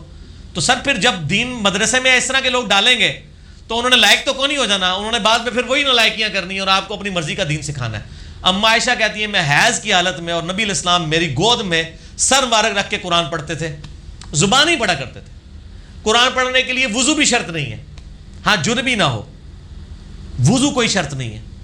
صحیح بخاری میں آتا ہے عبداللہ بن عمر اونٹ پہ بیٹھ کے بغیر وضو کی حالت میں قرآن کی تلاوت کیا کرتے تھے اور پھر سجدہ تلاوت بھی کر لیا کرتے تھے اسی حالت میں. تو یہ بالکل ان کا موقف جو ہے وہ اس حوالے سے باطل ہے کہ جی ثواب نہیں ملے گا, ثواب ملے گا انشاءاللہ. یہ تو بیسیکلی سازش ہے نا قرآن سے دور کرنے کی, کیونکہ موبائل کی وجہ سے ان کا ایک بڑا مسئلہ خراب ہو گیا نا. انہوں نے ایک جعلی مسئلہ بنایا تھا کہ قرآن کو آپ بغیر وضو کے ہاتھ نہیں لگا سکتے, وہ فیل ہو گیا ان کا. موبائل کو آپ کر سکتے ہیں, موبائل کو ایون آپ چھو بھی رہے ہیں تو اوپر سکرین ہے, ان کا مسئلہ ہی ختم ہو گیا. انہوں نے تو مصیبت ہی پانا جی, مصیبت ختم ہو گئی. تو اسی ہر ٹائم انجن کر کے دیکھو گے, وہ چاہتے ہی نہیں کہ تسی بار بار قرآن دیکھو. فتوے بھی نہیں لگا سکتے موبائل پہ, تو آپ کو ویسے تو وہ بھی مسئلہ جعلی ہے کہ بغیر وضو کے قرآن کو ہاتھ نہیں لگا سکتے. میرا آپ یوٹیوب پہ کلپ دیکھ لیں, بغیر وضو کے قرآن کو ہاتھ لگا سکتے ہیں, نان مسلم کو قرآن دینا. وہ جعلی مسئلہ بھی اپنی موت مر گیا کہ جب موبائل میں قرآن آ گیا تو اب یہ کہہ نہیں سکتے کہ چھوا ہوا ہے آپ نے. تو انہوں نے کہا کہ اس کا طریقہ ہے کہ اگلا انہوں نے گولی کراؤ کہ سواب ہی کو نہیں ہوتا, تاکہ ناسی جان قرآن تو نہ اسی نہ نسن دیں اللہ فضل نال. تسی داڑیاں پگڑیاں رکھ کے جو علماء یہودہ کردار ادا کر رہے ہو نا مسلمانوں گھس کے, تو اللہ کے فضل سے اسلام کے مجاہد بھی موجود ہیں جو آپ کو ان صفوں سے نکال کے اور آپ کی بدعقیدگیاں لوگوں کے اوپر واضح کریں گے انشاءاللہ. اگلا سوال ہے سورہ حامیم السجدہ کی آیات نمبر 10 اور 11 کے تحت زمین کی پیدائش آسمانوں سے پہلے ہوئی, جبکہ سورۃ النازعات کی آیت نمبر 30 ہے والارض بعد ذلك ضحاها. اس کے تحت یہ تضاد کیوں آ رہا ہے؟ یہ تضاد نہیں ہے میرے بھائی, یہ اگلے دن ایک بھائی نے مجھے ای میل کے اوپر بھی سوال کیا تھا, میں نے ان کو جواب دیا تھا.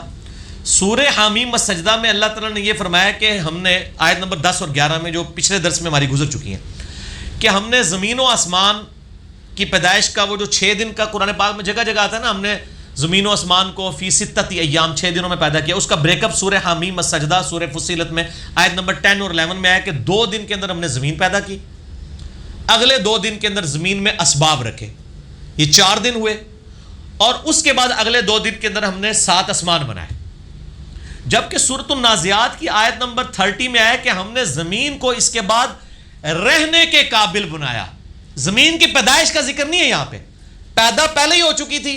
ظاہر ہمیں بھی سائنٹیفکلی پتا ہے کہ بعد میں وہ ٹھنڈی ہوئی, پھر آہستہ آہستہ بارش ہوئی, پھر اس سے سبزہ ہوگا. رہنے کے قابل جو ہے وہ آسمانوں کی پیدائش کے بعد بنایا گیا, اسے پیدائش اور اسباب اس میں پہلے رکھ دیے گئے تھے. لہٰذا دونوں چیزوں میں کوئی تضاد موجود نہیں ہے. آپ آیات کو غور سے بھی پڑھ لیا کریں, اس میں ہے کہ ہم نے زمین کو اس کے بعد بچھونے کے طور پر رہنے کے قابل بنایا. بعض لوگوں نے اس کا ترجمہ یہ بھی کیا ہے کہ ہم نے زمین کو اس کے بعد ایگ شیپ میں بنایا, لیکن لٹریچر میں اس کی کوئی اس حوالے سے دلیل نہیں ملتی. ایک دو دفعہ میں نے بھی بیان کیا تھا, لیکن پھر میں نے اس کی جب تحقیق کی تو ایسی کوئی دلیل نہیں ملتی. یہی ہے کہ زمین کو رہنے کے قابل بنایا. ٹھیک ہو گیا جی. اور اسی میں بتا دوں, بعض لوگ کہتے ہیں جی وہ زمین فلیٹ ہے, قرآن میں ہم نے زمین کو بچھونا بنایا. بچھونا اس معنوں میں کہا جاتا ہے زمین کو کہ زمین سٹیبل ہے, کیونکہ ہر سیکنڈ میں 2 زلزلے آ رہے ہیں, ان کا میگنیچیوڈ زیادہ نہیں ہے, ورنہ زمین پہ کوئی رک نہ سکے. تو فلیٹ قرآن پاک میں کہیں نہیں ہے کہ زمین فلیٹ ہے, نہ قرآن پاک میں کہیں ڈائریکٹلی آیا کہ زمین گول ہے. سائنس سے ہمیں پتہ چلا زمین گول ہے, البتہ رہنے کے قابل ہے. اور ایک بہت بڑے گول دائرے میں 1-2 کلومیٹر تک بھی آپ جائیں تو وہ فلیٹ ہی نظر آئے گا, کیونکہ ایک بہت بڑی آرک کا چھوٹا سا حصہ آلموسٹ اسٹریٹ لائن ہی ہوتا ہے. ٹھیک ہو گیا جی. اور وہ جو سرکمفرنس 40,000 کلومیٹر کا ہے زمین کا, 40,000 کلومیٹر ہے یہ گولائی, تو اس میں 1 کلومیٹر کیا 10 کلومیٹر بھی ایک اسٹریٹ لائن ہی ہوگی. ٹھیک ہے نا. وہ فلیٹ اس اعتبار سے کہ رہنے کے قابل ہے. فلیٹ قرآن پاک نے یہ نہیں کہا کہ زمین بالکل چپٹی ہے, یہ قرآن پاک میں کہیں نہیں آیا, بالکل ہی غلط دعویٰ ہے. اگلا سوال ہے, کیا حج پر جانے سے پہلے روٹھے ہوئے رشتہ داروں کو منانا ضروری ہے؟ بعض لوگوں کا خیال ہے کہ ایسا نہیں کریں گے تو حج ہی نہیں ہوگا. وضاحت فرما دیں. حج کے ساتھ تو اس کا کوئی تعلق نہیں, روٹھے ہوئے رشتہ داروں کو ویسے ہی منانا چاہیے. بخاری میں حدیث ہے کہ 3 دن سے زیادہ ناراض نہیں ہونا چاہیے کسی مسلمان کو دوسرے مسلمان سے. باقی حج عمرے کے ساتھ اس کا کوئی تعلق نہیں. بہرحال یہ ایک ٹریڈیشنل چیز ہے. چلیں کسی بہانے سے کوئی بندہ حج عمرے پہ جانے سے پہلے اپنے رشتہ داروں کو منا کے چلا جاتا ہے. یہ پرانے زمانے سے ٹریڈیشن اس لیے چل رہی ہے کہ پہلے جو لوگ حج عمرے پہ جاتے تھے نا تو زندہ سلامت تھوڑے لوگ ہی واپس آتے تھے. 4 مہینے کا پیدل سفر ہوتا تھا, راستے میں قافلے لوٹ جاتے تھے, لوگ بیمار ہو کے مر جاتے تھے, لوگ قتل ہو جاتے تھے. ٹھیک ہے نا جی. تو لوگ گلے مل کے رو کے ہی جاتے تھے. ایک حج کے وقت جاتے تھے, اگلے حج کے وقت واپس آتے تھے. 4 اور 4 8 مہینے بن گئے نا. ٹھیک ہے نا جی. پھر لوگوں کے لیے یہ پیچھے کون باتیں کر رہا ہے اس کو فوراً نکال دینا ہے. میں نے پوری مجلس میں برداشت کیا ہے, اب میں نے اس کا نام لے کے اس کو باہر نکال دینا ہے جو آپس میں گفتگو کرے گا. تو لوگ جو ہے اپنے رشتہ داروں کو منایا کرتے تھے اور وہ ٹریڈیشن پھر آگے چل پڑی. اب تو کوئی نہیں ہے, وہ لوگ کہتے ہیں جناب یہ 4 گھنٹے کا سفر ہے, اے جناب 3 دن عمرے بعد واپس میں آ ہی جانا ہے. تو اب یہ ٹرینڈ کم ہوا ہے. باقی حج و عمرے کی قبولیت کے ساتھ اس کا کوئی تعلق نہیں ہے. آپ منوائیں, ضرور منائیں رشتہ داروں کو, اس کے بغیر بھی منائیں, لیکن چونکہ زندگی موت کا پتہ نہیں, سفر پہ جا رہے ہیں, اس لیے لوگوں میں ایک اچھا ٹرینڈ ہے, ہم اس کو انڈورس کرتے ہیں. حج عمرے کی قبولیت کے ساتھ اس کا کوئی تعلق نہیں ہے. نہ حق آپ لوگوں کے ساتھ زیادتی نہ کریں, ورنہ ظاہر ہے کہ وہ اللہ تعالیٰ کے حضور جرم ہے. کیا حاجی کو حج اور عید کی قربانیاں الگ الگ کرنی ہوں گی؟ کوئی ضروری نہیں الگ کرنا. یہ حنفیوں نے جعلی مسئلہ بنا لیا ہے کہ جی جو حج پہ گیا ہے وہ ادھر لادہ قربانی دے گا حج تمتع کی, اور یہاں پہ وہ اپنے پچھلے رشتہ داروں سے قربانی عید کی لادہ کروائے گا. بھائی نبی علیہ السلام نے بھی حج کیا, آپ نے کوئی الگ قربانی نہیں کی ہے. حج کی قربانی ہوتی ہے ہدی, اور عید کی قربانی ہوتی ہے اضحیٰ. جو بندہ حاجی ہے اگرچہ وہ ایک سفر میں حج اور عمرے سے تمتع نفع اٹھا رہا ہے, وہ اس کے ایکویلنٹ دے رہا ہے, لیکن وہی اس کی عید کی بھی قربانی شمار ہو جائے گی. ویسے بھی وہ مسافر ہے, مسافر کے اوپر تو قربانی ہوتی نہیں, اور ویسے بھی سنت موقدہ ہے, یہ قربانی کو واجب نہیں ہے. قربانی پہ میرا مسئلہ 52 دیکھ لیں, اور اس معاملے میں یہی ہے. اگر کوئی دینا چاہتا ہے ٹھیک ہے, گڑ ڈالے جتنا میٹھا ہوگا, کوئی مسئلہ نہیں, ڈالے. پچھلوں کو کہے کہ وہ کرتے رہیں, لیکن یہ ضروری نہیں ہے, اور اس کو دین کے اندر انجیکٹ نہ کریں. اگر ماں باپ نے حج و عمرہ نہ کیا ہو تو اولاد کر سکتی ہے؟ بالکل کر سکتی ہے. ماں باپ پہ تو فرض ہی نہیں نا حج و عمرہ. ایک ماں باپ غریب تھے, ان کے پاس مال نہیں تھا, اب ماں یہ کہ جی میں دودھ نہیں بخشاں گی, جے منو نہ پہلے کرایا تو زنانی نو لے گیا, یہ بالکل فرسودہ باتیں ہیں. جس کے پاس مال ہے اسی کے اوپر واجب ہے بھائی حج و عمرہ. عمرہ تو واجب نہیں ہے, حج فرض ہے اس کے اوپر, تو وہی کریں گے. ماں باپ کو کروانا چاہتے ہیں آپ ضرور کروائیں, لیکن اگر آپ کے پاس اضافی مال ہے, ورنہ جس کے پاس مال ہے اسی پہ ہے. ماں باپ نے کیا ہے نہیں کیا اس کے ساتھ کوئی تعلق نہیں ہے. اچھا کسی نے حج عمرے پہ ہمیشہ لوگ بات کرتے ہیں, کسی یہ نہیں کہا کہ کسی نے ماں پہ نماز نہ پڑھ دے ہوتے پھر نماز پڑھ لینی چاہیے. اے پکی جے یہ سنا ہے آپ نے؟ کبھی نہیں سنا. حالانکہ نماز تو اس سے بھی بڑی عبادت ہے. چھوٹی عبادت کے لیے پوچھ رہے ہوتے ہیں, ماں باپ نے حج نہیں کیا تو میں کر لوں.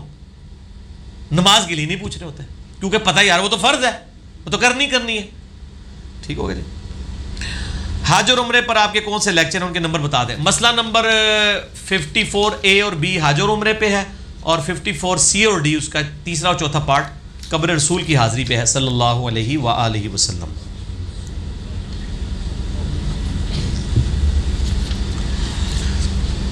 اگلا سوال ہے, اگر جسم میں کوئی شے داخل کرنے سے روزہ ٹوٹ جاتا ہے تو سگریٹ پینے والوں کے پاس بیٹھنے سے جو دھواں اندر جاتا ہے کیا روزہ توڑ دے گا؟ اچھا سوال ہے.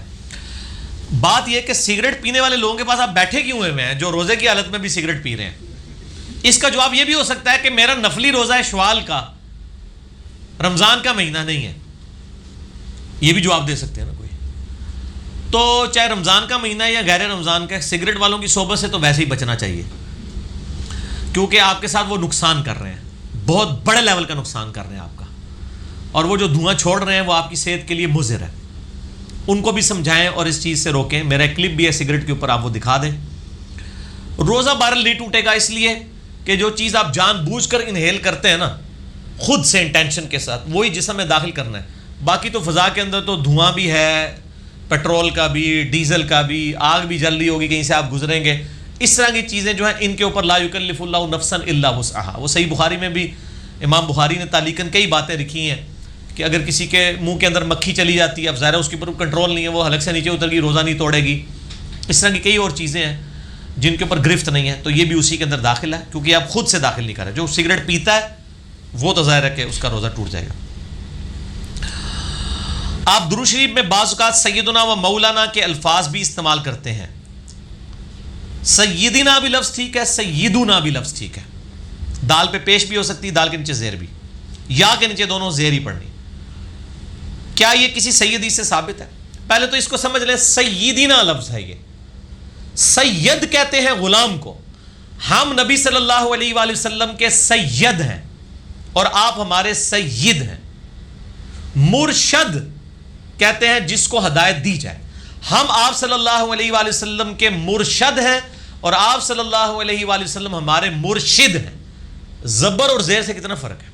یہاں نعرے لگا رہے ہوتے ہیں سیدی مرشدی, میں کہتا ہوں اس کے جواب میں کہا کریں امتی امتی, کیونکہ نعرے ہی غلط لگا رہے ہیں آپ. سیدی مرشدی تو لفظ ہی نہیں ہے, یہ ہے سیدی مرشدی, پھر آپ کہیں یا نبی یا نبی. لیکن جو آپ کے یہ نعرے چل رہے ہیں نا اس کے آپ جواب دیں امتی امتی, کیونکہ آپ بالکل غلط کہہ رہے ہیں. آپ کہہ رہے ہیں کہ میرا غلام اور جس کو میں ہدایت دے رہا ہوں, آگے سے وہ بول رہا ہے نبی صلی اللہ علیہ وسلم, نعوذ باللہ. تو یہ نعرے تو سکھا دیے, پروننسیشن بھی سکھائیں.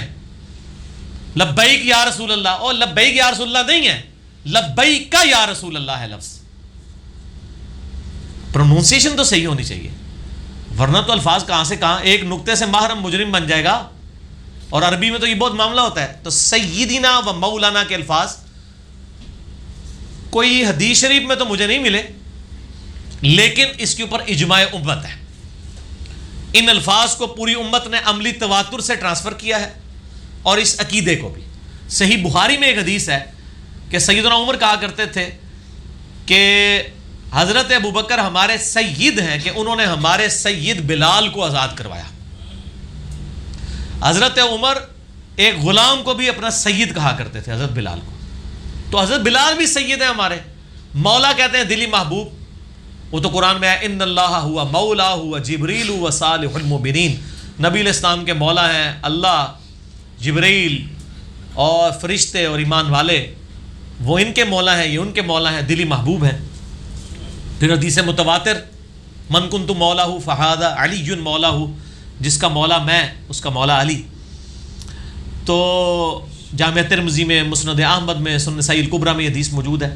تو نبی علیہ السلام کے ساتھ بھی سیدنا و مولانا کے الفاظ لگائے جا سکتے ہیں, اس میں کوئی حرج نہیں ہے. اگرچہ یہ تعلیم نہ فرمائے ہوں, لیکن درود شریف میں اگر اس طرح کے الفاظ ہوں جو آپ کی عزت افزائی کے لیے ہوں تو یہ نعت کی کیٹیگری میں فال کرتے ہیں. اب یہ جو درود شریف ہے مولا یصلی وسلم دائما ابدا, حالانکہ نعت کے اشعار ہیں لیکن یہ درود شریف بھی ہے, اس میں کچھ اشعار گستاخانہ بھی ہیں, اس کو چھوڑ دیں. لیکن یہ جو ہے پرفیکٹ درود شریف ہے, مولا یا صلی وسلم دائماً ابدا علی حبیبک خیر الخلق کلہم. تو نعت کے طور پر ٹھیک ہے. درود شریف میں ایک چھوٹ ہے کہ آپ نعتیہ اشعار، صحیح مسلم میں 10 حدیثیں ہیں، حسان ابن ثابت بھی نبی علیہ السلام کے لیے نعتیہ اشعار کہا کرتے تھے، تو اس میں آپ درود شریف کے سیغے ڈیوائز کر سکتے ہیں. لیکن وظیفے کے طور پر وہی درود شریف سکھائیں جو نبی علیہ السلام نے سکھایا. درود ابراہیمی بخاری مسلم میں ہے، یا اس کا ایک چھوٹا پارٹ سنن نسائی کے اندر موجود ہے. انٹرنیشنل نمبر کے مطابق 1292 ہے اور ایک نمبرنگ میں 1293 ہے. زید ابن خارجہ کو آپ صلی اللہ علیہ وآلہ وسلم نے فرمایا، اے زید مجھ پر درود کو لازم کر لے اور اپنی دعاؤں میں پڑھا کر اللہم صلی علی محمد وعلی آل محمد. درود شریف کا پہلا حصہ درود ابراہیمی کا، یہ بھی پرفیکٹ درود شریف ہے، اللہم صلی علی محمد وعلی آل محمد. تو یہ جائز ہے، اگر کوئی پڑھتا ہے تو بالکل اس میں کوئی حرج نہیں ہے. ٹھیک ہوگا جی. اچھا جی، اس کے بعد ایک حنفی عالم اور آپ کے استاد ڈاکٹر اسرار رحمہ اللہ کا موقف ہے. اچھا، یہ مجھے بلیک میل کرتے ہیں اس طرح کے سوال لکھ کے، آپ کے استاد، حالانکہ اس کے بغیر بھی لکھا جا سکتا تھا، کہ سورہ جمعہ میں امام حنیفہ رحمہ اللہ کا ذکر آیا ہے، اور اس حوالے سے صحیح بخاری میں بھی ایک حدیث موجود ہے سیدنا سلمان فارسی کے حوالے سے. اس حوالے سے آپ کا کیا موقف ہے؟ بھئی میرا موقف یہ ہے کہ یہ وہ حنفی عالم اور ڈاکٹر اسرار صاحب رحمہ اللہ جو میرے استاد ہیں، دونوں کا موقف بالکل باطل ہے، فیبریکیٹڈ ہے، گھڑا ہوا ہے. قرآن پاک میں کہیں امام حنیفہ رحمہ اللہ کا ذکر نہیں آیا.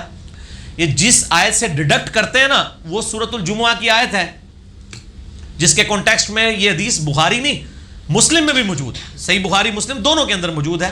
اور مشکات میں آپ کو 30 جلد میں صحابہ کرام کے جو فضائل والا چیپٹر ہے نا، اس میں آپ کو یہ حدیث مل جائے گی. آپ اس کو ایک دفعہ خود بھی پڑھ لینا. ڈاکٹر اسرار صاحب اور حنفی علماء کے کہنے پر نہ مان لیا کریں، ایک دفعہ ہمت کر کے خود بھی کھول کے پڑھیں کہ کیا قرآن پاک میں امام حنیفہ رحمہ اللہ کا نام لکھا بھی ہوا ہے کہ نہیں، یا اس کی تشریح کے اندر کسی مفسر نے ان کو داخل کرنے کی کوشش کی ہوئی ہے کہ نہیں. جلال الدین سیوطی کے بارے میں آتا ہے کہ انہوں نے داخل کیا، انہوں نے تو بہت کچھ دین میں داخل کیا ہے، ان کو تو آپ چھوڑ دیں، آپ قرآن و حدیث سے بات کریں، وہ ہمارے لیے دلیل نہیں ہے. ہمارے پاس کتاب و سنت کی دلیل سامنے پیش کریں. یہ سورۃ الجمعہ کی جو آیت ہے، اعوذ باللہ من الشیطان الرجیم، بسم اللہ الرحمن الرحیم، هو الذی بعث فی الامیین رسولا منہم یتلو علیہم آیاتہ ویزکیہم ویعلمہم الکتاب والحکمہ. وہی اللہ ہے جس نے امیین میں سے، اہل عرب میں، انہی میں سے ایک رسول بھیجا جو ان پہ اللہ کی آیات تلاوت کرتا ہے، ان کا تزکیہ کرتا ہے، ان کو کتاب و حکمت سکھاتا ہے. وَإِن كَانُوا مِن قَبْلُ لَفِي ضَلَالٍ مُبِينٍ، اور اس نبی کے آنے سے پہلے یہ کھلی گمراہی میں تھے. وَآخَرِينَ مِنْهُمْ لَمَّا يَلْحَقُوا بِهِمْ، اور ابھی ان کے علاوہ اور لوگ ہیں جو ابھی ان کو آ کر نہیں ملے.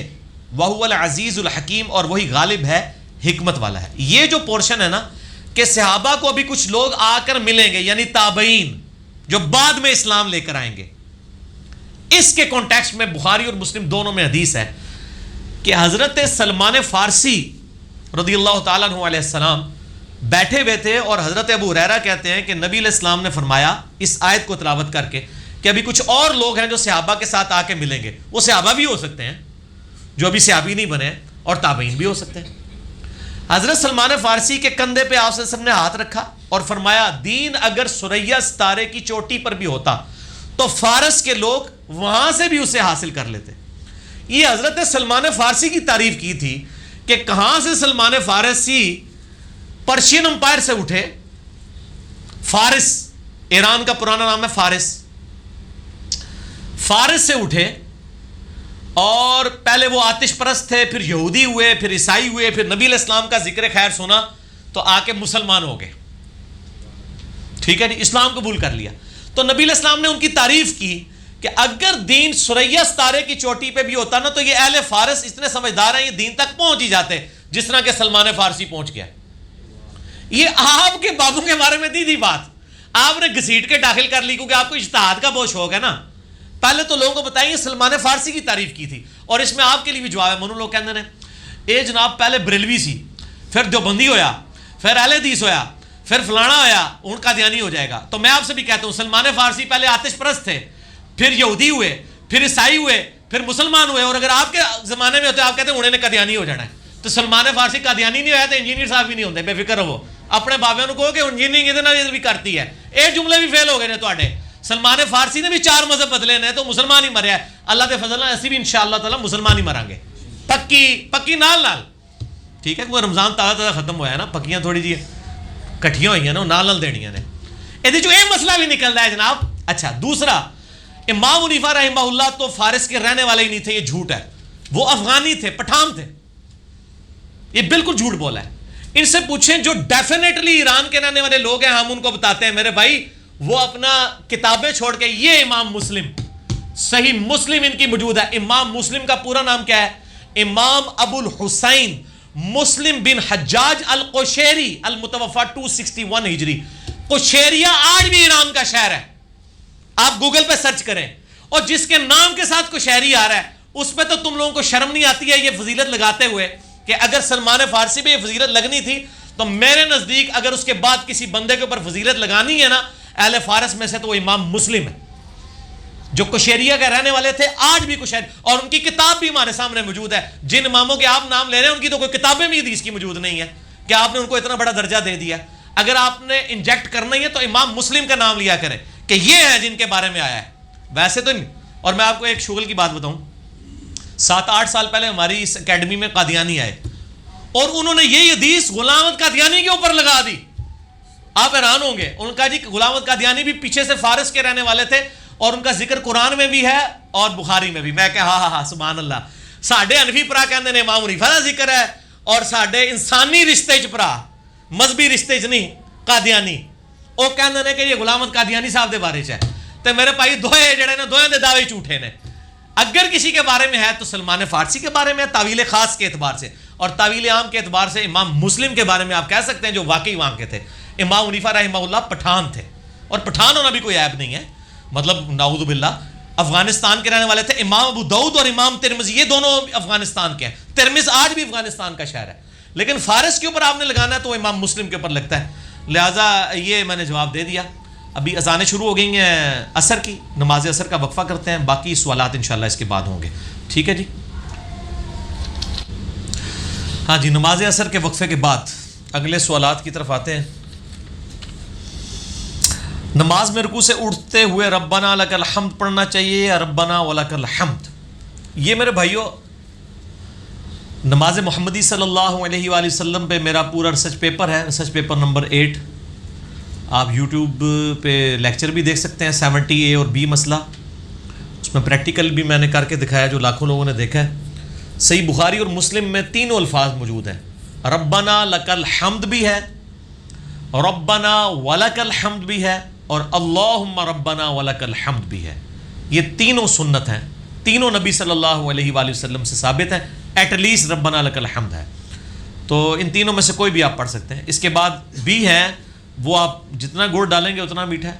حمدن کثیرن طیبا مبارکن فی, یہ بھی ثابت ہے. ملء السماوات والارض وما بینہما وملء ما شئت من شیء من بعد, یہ بھی ثابت ہے. اللہم لا مانع لما اعطیت ولا معطی لما منعت ولا ينفع ذا الجد منک الجد, یہ بھی ثابت ہے. اسی طریقے سے دعائے استفتاح جو ہیں وہ بھی ایک سے زیادہ ہیں. ایک تو عموماً ہے نا سبحانک اللہم و بحمدک, اس کے علاوہ بھی ہے اللہم باعد بینی و بین خطایا, یہ والی بھی ہے.